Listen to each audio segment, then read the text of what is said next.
They told her a queen should never fight. But when war threatened her kingdom, Queen Elira refused to hide. She could have stayed behind her golden throne, shielded by her council and soldiers. Yet she chose the battlefield herself. Her emerald green eyes burned brighter than the flames of the approaching enemy, and her armor of gold and emerald glimmered in the morning sun. Steel in her hand, she led her army forward. The people cheered, the war drums thundered, and the clash of swords echoed across the plains. Victory was hard fought, yet when the battle ended, Elira did not smile.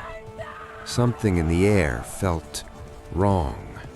War may have been won, but peace had not yet come. The castle walls were supposed to protect her, yet shadows moved silently among the stone corridors. Her most trusted general, Varos, once her right hand in battle, began speaking in hushed tones to strangers in the night. Queen Elira sensed it before anyone else. A betrayal was stirring from within.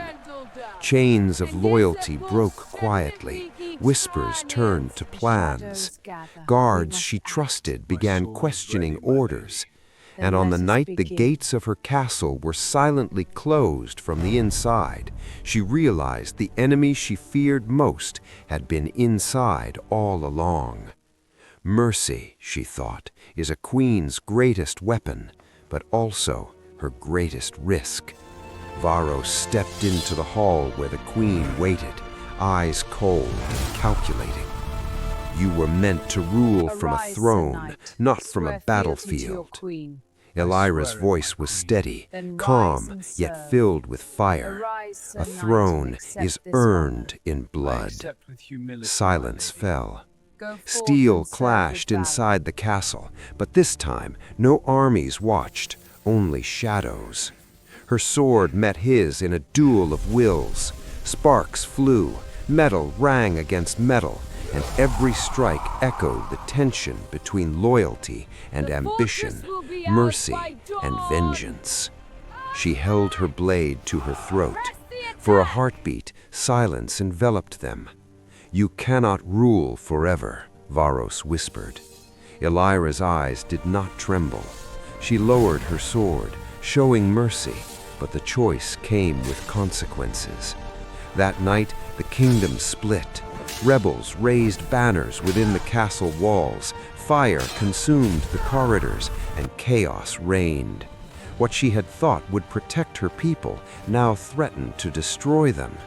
She realized that survival meant more than mercy.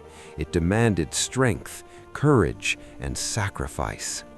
The dawn broke over a kingdom in flames.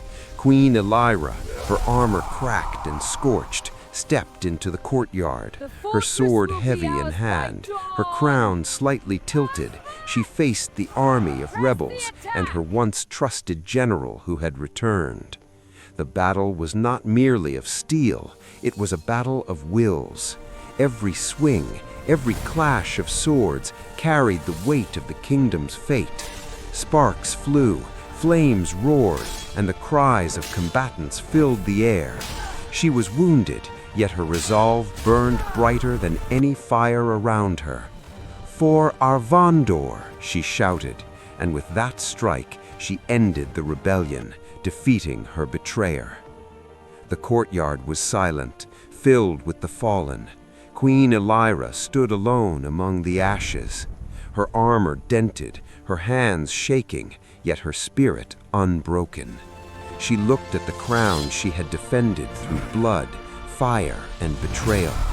Slowly she placed it upon the throne, not as a ruler seeking glory, but as a survivor who understood that power comes not from fear, but from courage. She walked away, leaving the crown behind, knowing legends are not born, they are forged in war. And in that moment, the story of Queen Elira